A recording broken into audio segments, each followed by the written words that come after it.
आज रविवार है, आप लोग की छुट्टी का दिन होता है, लेकिन आप लोग हमारे आग्रह पर हमेशा अपनी छुट्टी की परवाह किए बिना आते हैं। इसके लिए हम आपके बहुत आभारी हैं। हमारे यहाँ अध्यक्ष जी के नेतृत्व में तमाम संगठनों की बैठकों का और सम्मेलनों का दौर जारी है। वो समाचार आपको लगातार मिलते रहते हैं और अध्यक्ष जी के दौरे के समाचार मिलते रहते हैं। आज भी 2 बैठकें हैं। एक बैठक अभी थी आउटरीच कमेटी की, पांडे जी उसके चेयरमैन हैं उत्तर प्रदेश के। हमारे सीनियर नेता और पूर्व मंत्री नसीमुद्दीन सिद्दीकी साहब हैं, पूर्व IAS अफसर हमारे अंसारी साहब यहाँ पर हैं, सचिन रावत हमारे जो प्रवक्ता हैं, इन सब लोगों का यहाँ स्वागत है। हमारी आउटरीच कमेटी ने कुछ नए कार्यक्रम बनाए हैं जो बहुत ही ज़मीनी कार्यक्रम हैं, और वो कार्यक्रम बहुत मजबूती से चल गए तो बहुत आश्चर्यजनक परिणाम देखने को मिलेंगे। आदरणीय अध्यक्ष जी उसके बारे में आपको विस्तार से बताएंगे, और बाकी जो भी इस प्रेस कॉन्फ्रेंस का उद्देश्य है उसके बारे में आदरणीय अध्यक्ष जी आपको संबोधित करेंगे। मैं अध्यक्ष जी से प्रार्थना करता हूँ, कृपया संबोधित करें। नमस्कार हमारे भाइयों, हमारे मीडिया के चेयरमैन डॉक्टर CP राय साहब, हमारे वरिष्ठ नसीमुद्दीन जी, IAS अफसर अंसारी साहब और उपाध्यक्ष विजय जी, आउटरीच के हमारे चेयरमैन विक्रम पांडे जी, हमारे वाइस मीडिया के चेयरमैन मनीष जी और सचिन जी, और सभी सम्मानित हमारे कार्यकर्ता, मीडिया के सभी हमारे भाई बंधु, सभी साथी। आज हमारे कांग्रेस पार्टी की जो सोशल आउटरीच कांग्रेस है, उन्होंने एक आज प्रोग्राम लॉन्च किया है जिसमें ये शिकायत, ये जो पेटी है, ये शिकायत पेटी हर जगह आपके हर जनपद में रहेगी, मुख्यालय पर, और वहाँ पर उसमें जो लोग, जिन लोगों का काम नहीं हो पा रहा है या जो लोग परेशान हैं या केवल और केवल भारतीय जनता पार्टी के जो आज पूरे तरीके से तहसील और थाने पर दलाल हावी हैं, जो लोग उससे प्रताड़ित होंगे वो सभी लोग इसमें शिकायत करेंगे और इसमें तत्काल हम लोग संज्ञान लेकर इस पर ये पूरी कमेटी कार्रवाई करेगी। इस पर हम लोगों ने 6 जिले जहाँ सांसद हमारे हैं वो लिया है अभी पायलट प्रोजेक्ट के रूप में, और 3 महत्वपूर्ण जिले उसमें जोड़े हैं। 3 महत्वपूर्ण, 6 जिले तो आपको मालूम ही हैं। 3 जो महत्वपूर्ण जिले उसमें जुड़े हैं, प्रधानमंत्री जी का संसदीय क्षेत्र बनारस, मुख्यमंत्री जी का गृह जनपद गोरखपुर और उत्तर प्रदेश की राजधानी लखनऊ।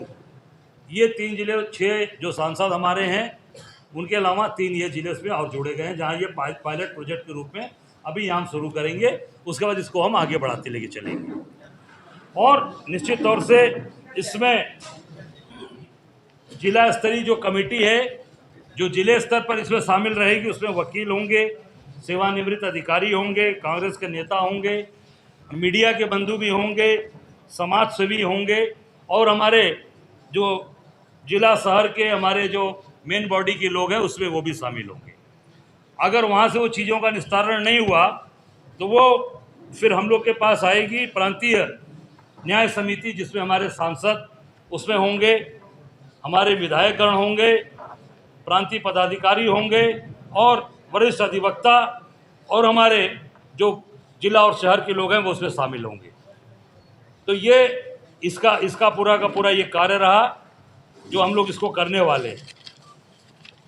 दूसरा, अभी सेवा दल का कार्यक्रम अभी रखा हुआ हम लोगों ने। सेवा दल में हमारे यहाँ 3 दिवसीय शिविर हम प्रारंभ करने जा रहे हैं पूरे उत्तर प्रदेश के अंदर।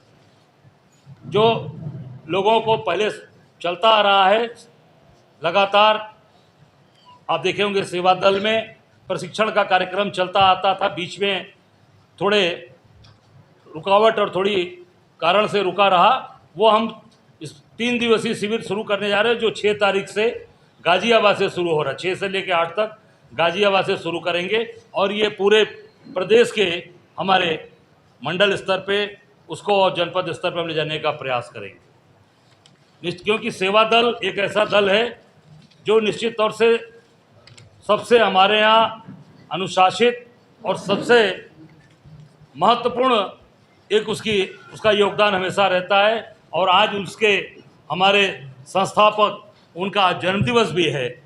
आज उनके जन्म दिवस पे आज ये कार्यक्रम हम ये प्रारंभ कर रहे हैं। और तीसरा जो सबसे महत्वपूर्ण जो विषय है आपके सामने, जो बनारस का है, प्रधानमंत्री जी के संसदीय क्षेत्र का, वो आपके सामने मैं रखना चाहता हूँ। जो ये कहते हैं कि बनारस वरुणा नदी के डूब क्षेत्र में लोगों के होटल बनाए गए, इन्होंने कहा है कि वहाँ पर होटल बनाए गए और उन होटलों को हम एक मिनट तोड़ रहे हैं, अभी रुकिए, उसको ये पूरी तरीके से ध्वस्त कर रहे हैं। उसमें 2 होटल हैं, बनारस कोठी और रिवर पैलेस। इसलिए तोड़ा जा रहा है कि वो इंडिया गठबंधन के सहयोगी, इंडिया गठबंधन के साथ मोदी जी के खिलाफ वोट किया उन लोगों ने, इसलिए उनको प्रताड़ित किया जा रहा है। और उसके जो मालिक हैं वो बेचारे हम लोगों के साथ थे, इंडिया गठबंधन के साथ थे, और पूरी तरीके से उनके होटल को टारगेट करके तोड़ा जा रहा है, ध्वस्त किया जा रहा है। एक होटल है जो 40 कमरे का है, दूसरा होटल 50 कमरे का है। और ये कह रही है, वहाँ का प्रशासन कह रहा है कि इनका नक्शा नहीं पास है। जब नक्शा नहीं पास है तो आपने बिजली का कनेक्शन कैसे दिया? जब नक्शा नहीं पास है तो आपने वाटर का कनेक्शन क्यों दिया? जब नक्शा नहीं पास है तो आपने उनका जो टैक्स, आप हाउस टैक्स जमा कराते हो, जो बिजली का बिल जमा कराते हो, वाटर टैक्स जमा कराते हो, क्यों लेते हो? तो सबके ऊपर कार्रवाई होनी चाहिए। बिजली विभाग के ऊपर कार्रवाई होनी चाहिए, नगर निगम पर कार्रवाई होनी चाहिए, और जो विकास प्राधिकरण में जिन लोगों ने उस बिल्डिंग को बनवाया, जिन्होंने नक्शा पास कराया, उनके ऊपर सबसे पहले कार्रवाई होनी चाहिए। और जो सबसे बड़ी स्थिति इनकी थी, उसमें इन्होंने कल जो इन्होंने तोड़वाया, तो आप देख सकते हैं कि वहाँ के मालिक नसीमुद्दीन सिद्दीकी साहब अभी दिखाएंगे, वहाँ के मालिक जो फारूक भाई हैं, उन्होंने पूरी तरीके से आरोप लगाया है और वो अपनी बात कह रहे हैं। आप मेरे सामने रख सकते हैं।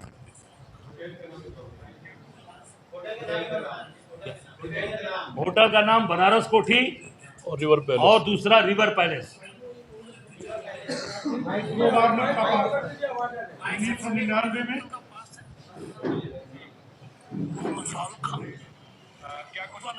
होटल रिवर पैलेस बनारस कोठी के हम मालिक हैं। मेरे पिताजी की डेथ 2 बार नक्शा पास है, 1999। देखिए फारूक साहब का आपने वीडियो सुना, दूसरा एक वीडियो मेरे पास है जो हमें बचाएगा।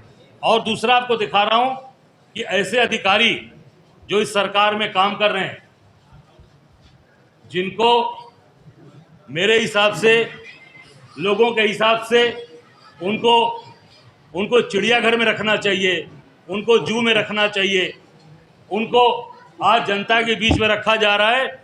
जो आप देख सकते हैं, ये एडीएम सिटी हैं बनारस के, ये अपनी बात कह रहा है, अगला कोई मिसबिहेव भी नहीं किया। और देखिए किस तरीके से अपने माथे से, सर से उसके मालिक के लड़के को मारा, उसका नाक फोड़ दिया मारकर। एडीएम सिटी है वर्मा जी, इनको जू में रखना चाहिए, या इनको कहीं जहां वो नहीं, जहां भेड़ लड़ाई जाती है वहां इनको लड़वाया जाए। जहां भेड़ें लड़ती हैं शेख, वहां पे इनको लड़वाया जाए। ऐसा जीवन में मुझे भी 30-32 साल हो गया, ऐसे अधिकारी नहीं देखा जो अपने माथे से जाकर किसी को मार रहा है। मैं सीधे सीधे उत्तर प्रदेश सरकार से ये मांग करता हूं कि ऐसे अधिकारी के ऊपर सख्त से सख्त कार्रवाई हो, तत्काल इनका सस्पेंशन होना चाहिए, इनके ऊपर मुकदमा दर्ज करके इनके ऊपर कार्रवाई हो। ये हम सबकी मांग है, क्योंकि ऐसे अत्याचार अन्याय करने वाले को जिले में रहने का अधिकार, जनता की सेवा करने का जो इनकी नियमावली है, नियमावली करते इनको तत्काल बर्खास्त किया जाए, इनके ऊपर कार्रवाई की जाए। और ये लोग केवल और केवल अत्याचार अन्याय, ऐसा व्यक्ति प्रधानमंत्री के संसदीय क्षेत्र में है, एडीएम सिटी जैसे पावरफुल पोस्ट पे, सोच सकते हैं कि जनता का न्याय कहाँ हो रहा होगा। प्रधानमंत्री जी के नाक के नीचे ये हो रहा है, और ये जानबूझकर प्रधानमंत्री जी के द्वारा कराया जा रहा है। मुख्यमंत्री को निर्देश देकर ऐसे होटल, ऐसे लोगों पर कार्रवाई कराई जा रही है, और ऐसे बिगड़ल अधिकारियों को बनारस के प्रशासनिक पद पर रखा गया है। प्रधानमंत्री जी की मंशा के अनुसार वहाँ पर ये सारी चीज़ें चल रही हैं, मेरा सीधा सीधा आरोप है। और इस तरह की चीज़ें चल रही हैं, तत्काल ऐसे लोगों को बर्खास्त करना चाहिए, इनके ऊपर कार्रवाई होनी चाहिए। धन्यवाद। इम्पोर्टेंट मुद्दे हैं, वो सभी मुद्दे हम लोग उस पर पूरी तरीके से लगे हैं कि उस पर ये चीज़ें इनके उठे। और इसमें और बताना चाहूँगा कि जहाँ पर ये मकान, ये इनका जो होटल तोड़ा जा रहा है, वहाँ भारतीय जनता पार्टी के 25 होटल हैं, भारतीय जनता पार्टी के लोगों के। मैं नाम भी बता दूंगा आपको।